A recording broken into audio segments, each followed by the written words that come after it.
Welcome back, everyone, to Indianapolis Raceway Park. Over the years, the U.S. Nationals has been a haven of record-setting performances, particularly down here at the big end. In 1986, Warren Johnson upped the Pro Stock national speed record over 190 miles per hour. And that same year, Kenny Bernstein became the first funny car driver to break the 270-mile-per-hour mark in his torrid Ford Tempo.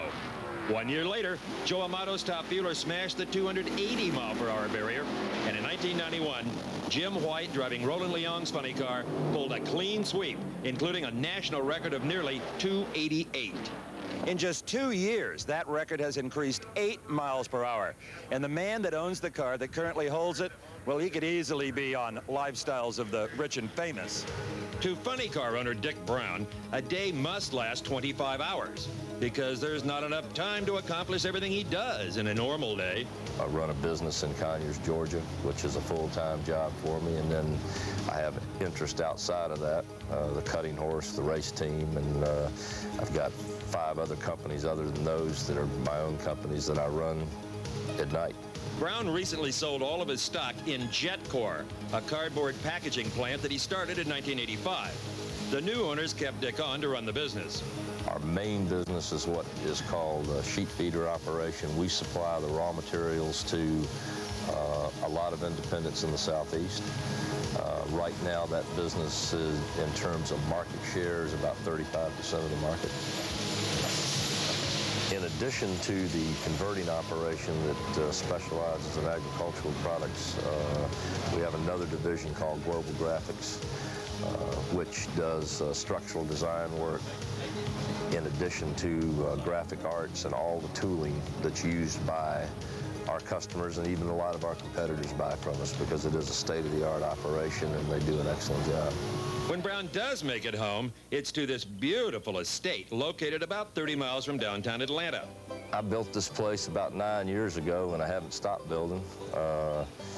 Built the rec center after building the house. Named the place North Spoon Ranch, which was really done as a joke 9 years ago. When Dallas was real famous, they had their setting was South Fork, so I said, heck, let's just name this place North Spoon. So we sort of advertise ourselves in the area as South Fork's better half. Once a month, all the salaried people come over to my house, and we have a cookout, and we bowl and play pool and just get to know each other a little bit better. And I think that goes a long way when you get back to work, that people can really relate to each other a lot better. And to me, it's sort of sharing what I've gained through their efforts. Also located on the property is a complete horse stable with a covered arena and training ring for Dick's championship cutting horses. Brown somehow finds enough time to ride in several shows a year.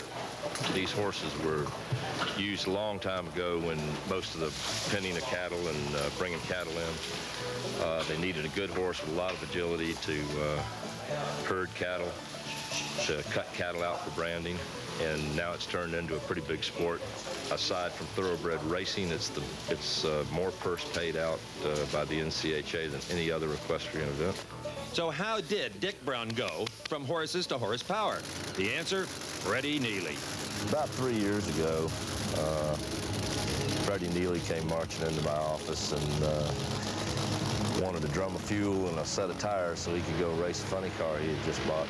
And I said, okay.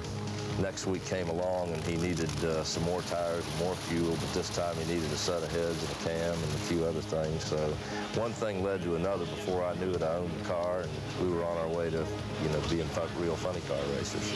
The funny car operation isn't the only motorsports team Brown owns. He also has the Pro Mod Ford Victoria known as the Jukebox Ford. But it doesn't stop there.